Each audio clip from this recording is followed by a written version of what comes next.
पंधरवाडा पितृपक्षाचा आहे. अनेक लोकांना पितरांसंदर्भात अनेक तर्क कुतर्क शंका कुशंका आहेत. आपण श्राद्ध महालय केव्हा करावा, कोणता करावा, कोणाचा करावा, किती पिढ्या करावा, या सुद्धा बाबी बरेच अनभिज्ञता आहे.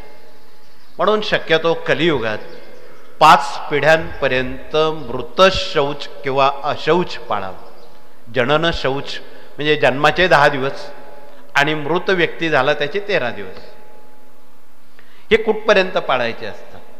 तर हे साधारण 5 पिढ्यांपर्यंत पाळावे. 5 पिढ्या कोणत्या?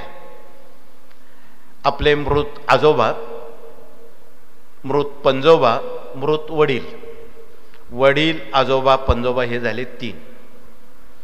त्यानंतर आपण 4 आणि पुढची पिढी 5. या 5 पिढ्यांपर्यंतच फक्त या गोष्टी लागू आहेत असं धर्मसिंधू आणि निर्णय सिंधू पान नंबर 555 वर त्याचा खुलासा पूर्वग्रंथांमध्ये केलेला आहे. परंतु हल्ली लोक ग्रंथ वाचत नाही, संबंधित लोक वाचत नाही आणि त्यामुळं जनता अनभिज्ञ झालेली आहे. म्हणून याचाही खुलासा या पितृपक्षात करणं आणि पितृपक्षात मृत पूर्वजांचं श्राद्ध ते ज्या तिथीला गेले त्याच तिथीला करावं. अन्य तिथीला अपरिहार कारणास्तव सर्व पित्रे आमोशा ठीक आहे, ते अपरिहार आहे. परंतु त्याच तिथीला त्यांचं महालय करणं किंवा श्राद्ध घालणं हे त्याच तिथीला करावं. वर्ष श्राद्ध करताना सुद्धा कोणी 11.5 महिन्यात करतं, कोणी मनाला वाटेल तेव्हा करतं, कोणी 5.5 महिन्यातच आवरून येतं. तसं नाही.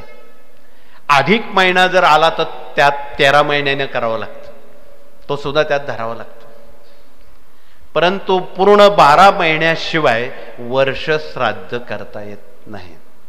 हा धर्मसिंधू ग्रंथाचा निर्णय, निर्णय सिंधू ग्रंथांचे निर्णय यापूर्वी हजारो वर्षाने दिलेले आहेत. म्हणून आपणाला त्याचं आचरण पालन आणि त्याचं महत्त्व या कार्यातून याज्ञिकी प्रतिनिधींनी करावं. इथे याज्ञिकी प्रतिनिधी आले असतील, त्यांनी आपला परिचय देणं क्रमप्राप्त आहे, आले असतील. परंतु आज आलेले दिसत नाही. ते गणपतीत स्वतःच गणपती झालेले दिसतात. असं तपशिलात न बोलता या साऱ्या बाबी आपणाला हे सामाजिक कार्य समजून आपणाला ह्या साऱ्या गोष्टी साऱ्यांपर्यंत पोचवणं क्रमप्राप्त